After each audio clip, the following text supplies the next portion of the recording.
네, 시청자 여러분 안녕하세요. 한경 글로벌 마켓 김종학 특파원입니다. 미국 뉴욕 증시에 상장한 LG와 함께 인공지능 ETF를 만든 크래프트 테크놀로지스. 정말 이 인공지능 열풍에 제대로 올라탄 ETF가 한국에서 어느 정도의 성과를 내고 상장까지 하게 되는 것인지, 그리고 이게 얼마나 가능성이 있는지 오늘 좀 얘기를 깊이 들여다 보겠습니다. 바로 옆에 오기석 대표님이시고요. 최영 대표 인사 한번 해주시죠. 네, 안녕하십니까. 저 크래프트 테크놀로지스 APEC 홍콩법인의 대표 맡고 있는 오기석이라고 합니다. 반갑습니다. 네, 반갑습니다. 네, 안녕하십니까. 전 LG AI 연구원의 비즈니스 디렉터를 맡고 있는 최영애라고 합니다. 네. 호칭 아까도 계속 말씀을 하셔서 그냥 최영님으로 방송을 그냥 하겠습니다. 쉽게, 이름 불러주세요. 비즈니스 솔루션을 제가 다 발음하기가 좀 긴 것 같아요. 네, 일단은 ETF도 정말 화제가 있는 네. 인공지능 분야를 선택을 하셨잖아요. 워낙 크래프트 맞습니다. 자체도 인공지능에 특화된 네. 회사이고요. 근데 보면은 올해 들어서 상반기까지는 엔비디아나 이런 회사들이 인공지능 열풍에 막 올라타다가 맞아요. 지금까지도 그 열풍이 살아있다고 봐야 되는 것인지 그 어떻게 좀 보고 계세요? 되게 중요한 질문을 해주신 거라고 저는 생각을 하는데, 올해 사실 인공지능에 대해서 나왔던 여러 가지 얘기 중에 보면은 영어로 봤을 때 AI 하이프이라는 말이 되게 많이 붙었어요. HYP라는 하이프이라는 말이 되게 많이 붙었었는데, 실체가 있거나 혹은 없더라도 지금 시장에 너무 주목을 많이 받고 있다라는 표현이라고 저는 생각을 하거든요. 그래서 사실 올 상반기에는 인공지능이 들어갔다라고 하면은 거의 모든 종목들이 다 올라갔던 것 같아요. 정말. 네. 특히 챗GPT가 작년 12월에 나오고 올해 그때 이제 소셜 미디어에서 많이 나왔던 게 일주일 만에 최단 기간 뭐 100만 가입자 확보, 네네, 뭐 한 맞아요. 달 만에 막 1억 명 가입자 확보, 뭐 이런 것들이 나오면서 이게 진짜 새로운 변화다라고 하면서 AI를 무조건 해야만 돈을 벌 수 있는 그런 이제 이미지가 굉장히 많았거든요. 그래서 이제 올해 매그니피선 7이라고 올 상반기 주도했던 네. 종목들도 보면은 거의 대부분 이제 AI가 한 발자씩 다 걸쳐져 있는 그런 맞아요. 종목들이었고, 저는 장기적으로 보면 실적은 꾸준히 우상향할 거라고 생각은 하고 있어요. 지금 뭐 제가 현업에서 느끼는 것들도 이제 영님이 또 나중에 공유해 주시겠지만, 네. AI를 도입해야 된다라고 하는 시장의 니즈는 너무 강하거든요. 특히 기업들 입장에서. 이제 약간 위기감 같은 게 좀 있는 것 같아요. 뭔가 하지 않으면 안 된다라는, 그러니까 작년까지만 해도 AI를 꼭 도입해야 돼라는 그런 의견들이 더 많았다라고 하면, 지금은 이제 AI를 도입하지 않으면 나는 남들보다 뒤처질 거야 라는 그런 공포감이 지금 굉장히 강하게 기업 경영자들을 자극하고 있는 것 같아요. 이제 그런 측면에서 봤을 때 도입은 점점 더 가속화되고 있고, 또 실질적으로 AI를 도입했을 때 비용 절감이라든지 아니면 생산성 향상 같은 것들의 가시적인 성과를 이제 보이기 시작하는 것 같아요. 다만 단기적으로 지금 주가가 워낙 많이 올랐었던 종목들 위주로 이제 매크로 환경이 조금은 이제 불안해질 때 이제 조정을 조금 받고 있는 모습은 보이는데, 장기적으로 여전히 살아있는 그 스토리라고 생각합니다. 그 지난달 상황부터 볼게요. 정말 인공지능 선택하면 더 나으냐, 아니면 우리가 어떤 식으로 대응해야 되는 쪽으로 가야 될 텐데, 지금 뭐 빅스 지수로 봤을 때도 워낙에 지난달에 30% 가까이 뛰었다라고 맞습니다. 하고, 저도 매일 전에 이렇게까지 올려도 되나라는 네. 불안한 상황이었다가 갑자기 또 바뀌었단 말이죠. 한순간에 예, 바뀌었죠. 이거를 인공지능으로 투자를 했을 때 네. 그 이제 가지고 계신 모델들이 네. 이걸 예측을 하고 있었느냐, 이게 네. 좀 중요할 것 같아요. 저희가 지금 뭐 크래프트에서 저희 홈페이지에 공개하는 이제 모델 중에 하나가 AI 리스크 인디케이터라고 있어요. AI 위험 예측 지표라고 보는데, 이건 사실 제가 일반 개인 투자자들 위해서 공개하자라고 해서 제 홈페이지에 공개를 하는 건데, 기본적으로 그 모델은 일주일에 한 번씩 지금 공개가 돼요. 0에서 100까지 숫자가 나오고요. 0이라고 하면 S&P 500 기준 투자를 할 때 현금 비중을 0으로 가져가라. 그러니까 주식을 100% 투자해도 되는 구간, 아주 좋을 때, 아주 좋을 때입니다. 반대로 100까지 올라가는 거는 현금을 100%까지 늘려야 되는 구간이에요. 네, 그래서 굉장히 위험한 구간인데, 빅스가 올라간 것뿐만 아니라 사실 시장이 많이 안 좋았었죠. 특히 10월 같은 경우는. 그래서 그 구간들 같은 경우는 보면 저희 모델에서도 위험도를 계속 상향 조정을 했고요. 이번 주 월요일 그 위험도를 1까지 내렸어요. 그게 1까지 내려가면서 지금 시장에서는 네, 그러니까 위험은 일단 눈에 보이는 위험은 사라졌다라고 판단을 하는 것 같아요. 이런 지수들로도 좀 볼 수도 있지만 종목별로도 사람들이 많이 관심을 가지고 계시잖아요. 그럼요. 많은 투자자분들이 엔비디아 주가 오른 것 때문에 또 좋아하시는 분들도 계시고 맞아요. 놓쳐서 아시는 분들도 네. 계시고 그런데 또 다른 뭐 인공지능 잘한다던 구글은 주춤하는 바람에 뭐 무슨 이게 최고 기업이냐라는 약간 회의감도 좀 요즘 나오고 네. 근데 제가 그래서 찾아봤더니 크래프트는 또 구글을 지난달에 많이 닮았더라고요. 맞아요. ETF에. 이게 약간 어떤 식의 논리 결정인지 네. 개별 종목을 투자하시는 것하고 ETF는 포트폴리오 기준으로 접근을 하거든요. 네. 그래서 한 종목만 이렇게 담는 게 아니라 현 시장 상에서 봤을 때 포트폴리오를 구성을 하고, 그러니까 뭐 ETF마다 달라요. LQA에는 100종목 들어가고 A문 같은 저희 ETF 50종목 네. 들어가고 뭐 QRFT는 350종목 들어가는데 이 종목을 담았을 때 시장 대비 더 나은 성과를 가져갈 수 있는가를 사실 이제 목표로 학습이 돼요. 그래서 개별 종목의 방향성을 다 예측하는 거는 사실 AI 모델로 봤을 때 뭐 불가능한 건 아닌데 노이즈가 굉장히 많아요. 왜냐하면 이제 개별 종목마다 뭐 펀더멘탈하고 전혀 상관없이 움직이는 경우들도 있고 갑자기 이제 뭐 예상치 못했던 이벤트가 발생하는 경우들에 네. 대해서 그래서 개별 종목별로 다 예측하는 AI 모델보다 저희는 포트폴리오 관점으로 조금 더 크게 접근을 하고 있습니다. 전체 포트폴리오에서도 그런 보완을 해준다라는 건데 네. 뭐 많이들 투자하는 매그니피센트로 불리는 종목들만 담을 수는 없을 것이고 없죠. 어떤 네. 정도의 균형을 지금 맞추면 시장보다 좀 선방한다 이렇게 좀 볼 수 있는 걸까요? 맞아요. M7부터 먼저 좀 말씀드리면 우선 7종목밖에 안 되기 때문에 그 종목을 다 담아가는 ETF도 있어요. 한국에도 있고 미국에는 아직 없는 것 같아요. 제가 잘 모르겠지만 한국에 이제 그 에이스 ETF에서 나오게 네. 있는데 그런 식의 테마성 상품은 테마에 딱 맞춰서 이제 투자하는 이제 그런 상품들이 존재를 하고 있고 반면에 저희가 이번에 만든 LQAI나 기존에 있던 ETF들은 보통 이제 액티브 전략이라고 많이 하는 게 특정 종목에 너무 쏠리지는 않되 시장 대비 장기적으로 성과를 내겠다라는 그런 전략들이에요. 그래서 보통 이제 저희 같은 상품에 투자하시는 뭐 적합한 투자자다라고 굳이 제가 얘기를 한다라고 하면 최소한 뭐 1년, 2년 이상으로 장기 투자해야 되는 자산들이 분명히 있으실 거예요. 그 자산에서 나는 그래도 S&P 500보다는 조금 더 나은 성과를 원하고 싶다라고 하시는 분들이 더 맞는 상품이 아닌가라는 생각이 들고 어느 정도 정확도가 있다고 정확도가 이게 보통 정확도를 수익률로 볼 수도 있고 아니면 이제 위닝 레이쇼라 그래가지고 리밸런싱하는 구간들마다 봤을 때 네. 저희 모델에서 나오는 성과가 더 좋은지 혹은 이제 벤치마크 성과가 더 좋은지 한 달 간격으로 한 달 비교하는 간격으로 거군요. 네. 그러니까 저희 모델이 이겼는지 시장이 더 잘했는지 비교할 수가 있거든요. 그래서 LQA 같은 경우는 백테스팅으로 보면은 한 60% 이상의 확률로 이제 모델이 더 잘하는 것 같아요. 사실 그거는 액티브 펀드 매니저들은 보통 한 55% 정도 넘으면 굉장히 잘한다고 보통 얘기하거든요. 승률 반에서 그래도 5% 넘는. 네. 승률 반 못하는 매니저들 천지입니다. 솔직히. 죄송합니다. 그건 네. 네, 어쨌든 절반 이상의 확률을 시장 상황과 관계없이 내주는 거를 목표로 지금 계속 하고 있습니다.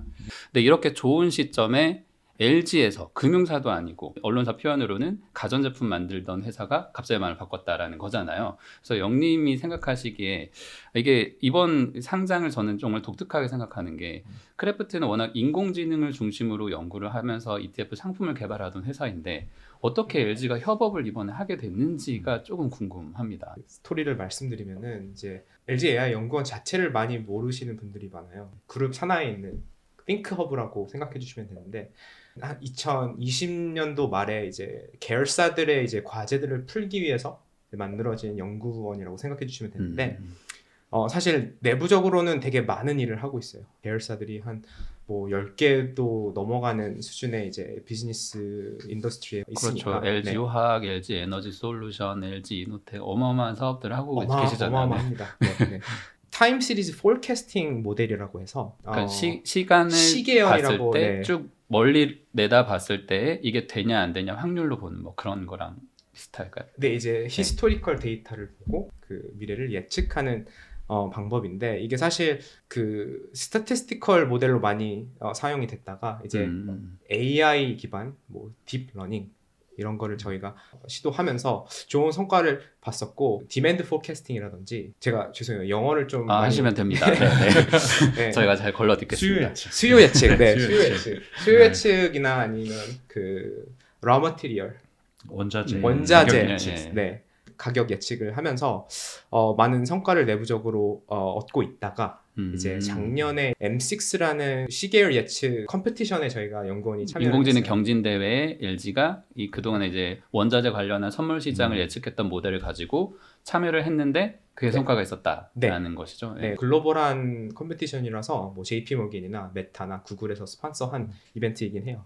네, 거기서 한 160개 팀들이 참가했는데 저희가 탑 3에 들어서 좋은 성과를 얻었고 연구원 측에서 이제 성과가 좋으니까 이거를 사업화를 한번 생각을 해보자라고 한 시기에 크래프트 테크놀로지라는 그 회사를 접하게 됐고 모델들을 같이 메쉬 해보니까 결과가 생각보다 너무 좋아서 어느 정도 좋다 이게 숫자로 좀 잡히는 게 있을까요? 네, 저희가 이제 봤을 때 물론 이게 백테스팅 데이터여서 실제 성과와는 다를 수도 있지만 그렇죠. 과거 데이터를 봤을 때 뭐 S&P 500 기준으로 보면은 연 한 4% 가까이 시장 지수 대비 4% 이상. 네, 이상은 지금 성과가 좋은 특성이 보이고 있고 또 하나가 이제 저희 모델하고 LG 모델이 결합한 모델이다 보니까 저희 모델 같은 경우는 사실 상승장에서 조금 더 잘하는 특성이 있어요. 반면에 LG 모델은 훨씬 안정적으로 성과가 나는 특성이 있어서 보수적으로 돼 있어서 그래서 합쳐봤을 때 사실 그 시장이 좀 안 좋았던 2022년 네, 작년에 같은 경우는 그 LG 모델을 적용한 모델을 봤을 때 시장 대비 한 10%, 15% 가까이도 덜 빠지고 훨씬 덜 빠지는 빠집니다. 훨씬 덜 빠지고 올라갈 때 잘 따라가고 저희 현재 지금 크래프트 같은 경우는 한 25개 금융기관들하고 그 계약을 맺고 저희 금융 솔루션을 공급을 하고 있거든요. 미국 내에서 글로벌이고 그 중에서 한 7, 80%는 한국인데 최근 들어서 BNP 파리바라든지 아니면 나머지 이제 글로벌 투자 은행들하고도 지금 작업을 계속 하고 있어요. 그래서 그런 이제 프로젝트를 진행을 할 때 저희 모델은 아무래도 금융시장에 특화된 AI 모델이에요. 반면에 이제 LG가 가지고 있는 모델 같은 경우는 엑사원이라고 LG에서 가지고 고유로 개발한 언어 모델에서 파생된 이제 시계열 예측 모델이거든요. 근데 이런 모델들이 가지고 있는 특성이 좀 다른 것들도 있고 최근 들어서 뭐 다양한 이제 클라이언트들 같은 경우도 라지 랭귀지 모델이라고 하죠. 대규모 언어 모델. 대규모 언어 모델에 대한 관심이 굉장히 많이 이제 등장하고 있어요. 근데 그 부분 사실 저희가 장점을 가진 부분은 아니거든요. 반면에 이제 LG 같은 경우는 강점 가진 특히 이제 한국 안에서는 제 생각으로는 경쟁자가 없으신 것 같고 글로벌리 나간다고 봐도 사실 뭐 충분히 다 경쟁 가능한 수준까지 이제 올라온 것 같아서 그런 측면에서 이제 시너지가 충분히 나지 않을까라는 생각하고 있습니다. 언어 모델을 바탕으로 한 데이터 예측 그리고 퀀트나 기존에 이제 금융시장 전문으로 했었던 데이터 예측이 결합이 된 모델이다라고 보면 되는 건데 그래서 이제 LG 크래프트 US 라지캡 ETF인 거잖아요. 이게 어떤 종목들을 좀 주로 편입을 하는 전략들이 이번에 설정이 되어 있는 걸까요? 그러면? 이 전략 같은 경우는 4주마다 한 번씩 포트폴리오를 만들어요. 그러니까 AI 모델이 4주에 한 번씩 지금 어떤 종목을 담아야 되는지 결정을 하고요. 대형주에 투자하지만 종목 수는 100종목을 한정이 돼 있어요. 그래서 100종목 지금 현 시점에서 AI 모델이 판단하기 제일 좋다라고 하는 종목들을 담고 있고 프로세스 자체는 기본적으로 라지캡 유니버스 라지캡 뭐 500종목 이상 유니버스가 있으면 그 중에 100종목만 첫 번째로 골라내는데 그 골라내는 과정에서는 현 시장 상황을 데이터를 다 파악했을 때 하락 가능성이 높은 종목들을 배제하는 걸로 시작을 합니다.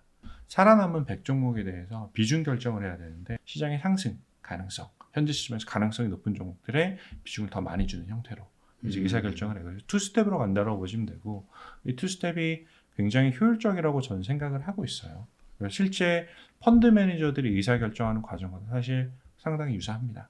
아까 이제 뭐 종목 배분한다고는 말씀하셨지만 그래도 인공지능 예측한 트렌드 정도는 알려주시면 좋을 것 같아요. 뭐 가령 인공지능 테마 아니면 애플 같은 경우도 이제 뭐 고점이냐 얘기가 계속 나오고 있기 때문에 뭐 ETF가 굳이 아니더라도 내가 어느 정도의 심리적인 안정감을 얻으면서 투자를 이어갈 수 있는지를 좀 조언을 주시면 좋을 것 같습니다. 사실 올 연말 2달도 안 남았거든요. 결국 이제부터는 아마 거의 대부분의 투자 전문가들이 2024년 시장 방향성에 대해서 이야기하는 시점이 오는 것 같아요. 그리고 뭐 저 개인적으로도 그렇고 시장에서도 많이 나오는 시나리오 중에 하나가 단기적으로 경기 침체는 발생하겠지만 결국은 그건 단기로 끝나고 오히려 주식시장에서는 다시 또 우호적인 상황이 오지 않겠느냐라는 이런 생각들을 하는 것 같거든요.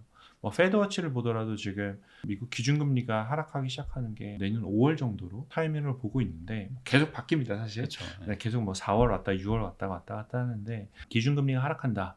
라고 하면은 기술주에는 좋을 가능성이 좀 충분히 있다라고 봐요. 지금 기술주들 같은 경우는 단기 이제 페드레이트보다는 보통 10년물 국채금리가 방향성을 결정하는 중요한 이제 요인이 되거든요. 네. 근데 10년물 채권금리 같은 경우는 기본적으로는 단기 채권금리 영향을 받지만 경제 성장률, 인플레이션, 기대 인플레이션 두 가지가 중요한 팩터가 돼요. 현 시점에서는 경제 성장률 같은 경우는 단기적으로 경기 침체가 온다라고 하면 하방 압력이 있는 거고, 인플레이션 같은 경우는 사실 올해 들어서 제가 계속 보고 있었던 것 중 하나가 유가를 계속 사실 보고 있는데 네. 볼 수밖에 어제 없는. 엄청 빠졌잖아요. 엄청 4%. 네. 현 시점에서는 많은 데이터 중에서 유가가 하락한다라고 하면 기술주에는 굉장히 좋은 시그널이라고 저는 생각을 해요. 이스라엘 쪽에서 일어난 하마스 전쟁이 네. 그 어느 정도 수준에서 통제가 가능하고 중동 전체로 확전이 되지 않는다. 확전이 되는 건 최악의 시나리오고요. 그렇죠. 사실 확전이 되지 않는다라고 하면 유가가 지금 선에서 머무를 가능성이 충분히 있을 것 같고요. 그렇다고 하면 이제 10년물 채권 금리는 사실 더 이상 5%에 대한 이야기가 아마 나오지 않을 것 같아요. 내려오게 됐고, 이 상황은 지금 이제 그 특히 기술주 투자자들이 네. 가장 원하는, 어떻게 보면 골디락스 같은 상황이 아닐까라는 생각을 해보고 있는데, 그 측면에서 봤을 때는 충분히 이제 그 투자 매력도가 있다라고 생각을 하고 있고요. 이번에 LQAI 같은 이제 ETF에서는 탑픽으로 고른 게 넷플릭스를 탑픽으로 골랐어요 지금. 언제 혹시 고르셨을까요? 어제 기준으로 탑픽이었던 것 같아요. 네. 저희 골랐던 거는 네. 모델 자체는 사실 11월 초죠. 11월 초에. 11월 초에. 네, 11월 초에. 실적 시즌이 막 시작될 때쯤에 이제 결정이 되어 있는데 맞습니다. 미리 알고 있었다는 맞습니다. 거군요. 네. 그래서 그것도 하고 있고, 엔비디아 같은 경우는 올해 들어서 저희 AMOM이라는 ETF에서 잘 잡았었어요. 네. 저희 인터뷰도 몇 번 해드렸지만 네. 5월에 잘 맞췄다고 얘기를 맞습니다. 들었고요. 네. 그러나 파월에도 그 미리 이제 조정을 좀 하신 걸로 알고 맞습니다. 있습니다. 네. 그래서 지금 뭐 액티브 ETF다 보니까 계속 담아가는 게 아니라 뭐 필요할 때 투자했다가 과감하게 이익 실현해서 나오고 또 들어가고, 이 정도면은 선호하는 종목인 것 같기는 해요. 아직까지는. 아직까지 네, 선호하는 네. 종목인 것 같고, 이번에 이제 그 포트 나왔을 때 재밌었던 거를 보면 LQAI 같은 경우는 기술주 선호가 지금 제일 높고요.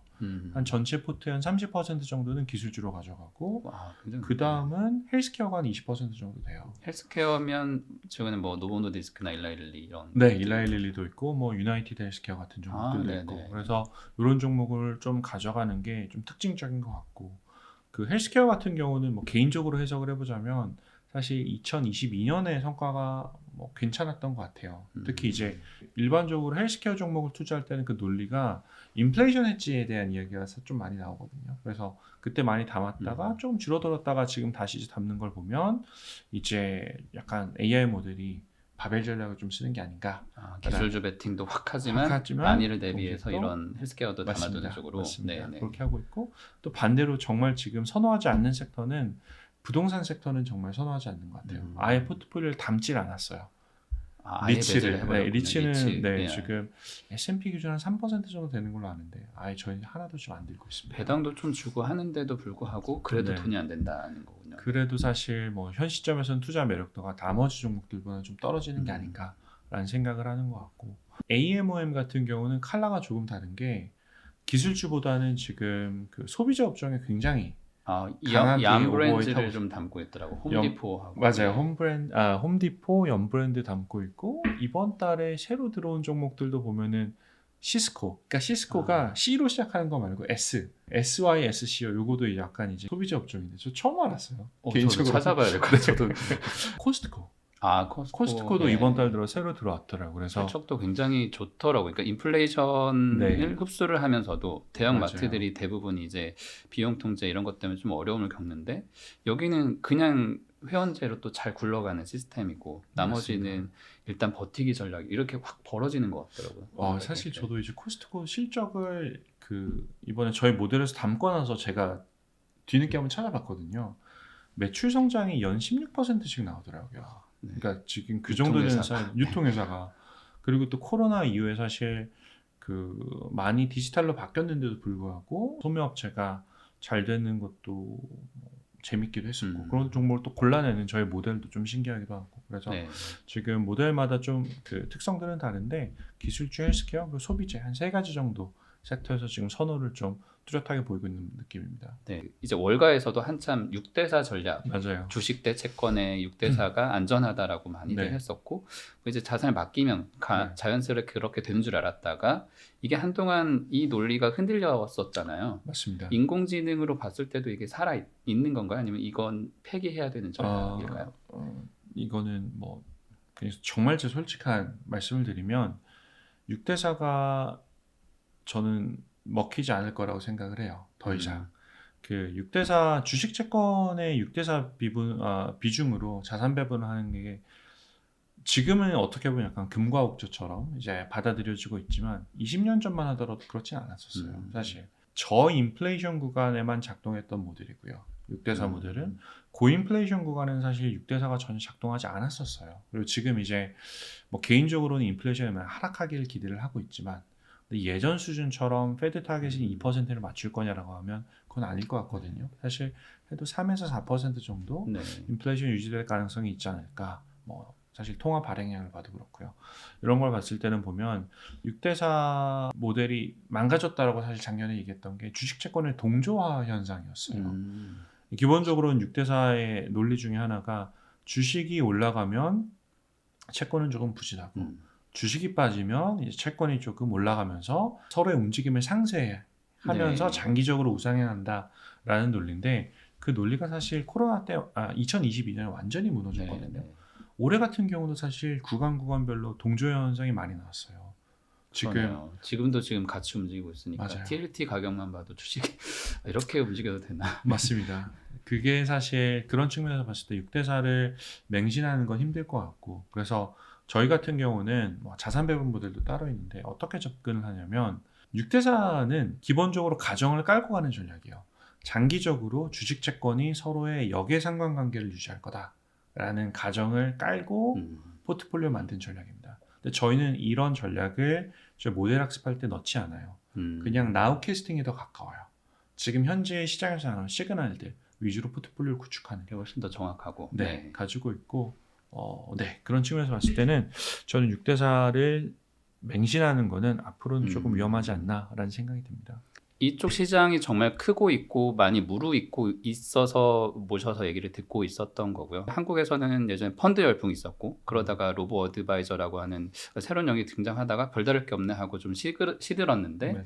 다시 인공지능을 바탕으로 이 시장이 막 개발이 되고 거기에서 반짝이는 기업들이 하나씩 나오는 네. 것 같아요. 이제 LG까지 뛰어들어서 이 시장을 알아보고 있는 상황인 거고요. 그래서 투자자분들도 사실 뭐 이걸 뭐 어떤 뭐 추천이라기보다 이 시장을 예측하는 모델로서 관심을 기울여 주시면 다른 개인 종목 하실 때도 많이 도움이 될 것 같고 투자자분들에게 이제 인공지능을 활용할 때 어떤 식으로 접근하는 게 현재 마인드는 너무 많이 또 기대하거나 너무 실망해 버렸거나 이렇기 때문에 그럴 수 있죠. 그런 조언을 해주시면 좋을 것 같고 영님께서는 이제 LG가 아무래도 어떤 면에서는 금융사 진출하는 거냐라고 오해도 좀 받고 있지만 지금 근데 사실 굉장히 더 다양한 시도들을 할 수 있는 모델 중에 하나가 이런 성과를 내고 있는 거라고 전 들었기 때문에 그래서 앞으로 이 모델을 어느 정도까지 확장해 나가실 계획이신지 얘기를 해주시면 투자하시는 분들 또 이제 기업체 연구하시는 분들한테 도움이 좀 될 것 같아요. 네, 각각 말씀해 주시죠. 우선 제가 먼저 말씀드리면 인공지능 뭐 ETF를 사실 뭐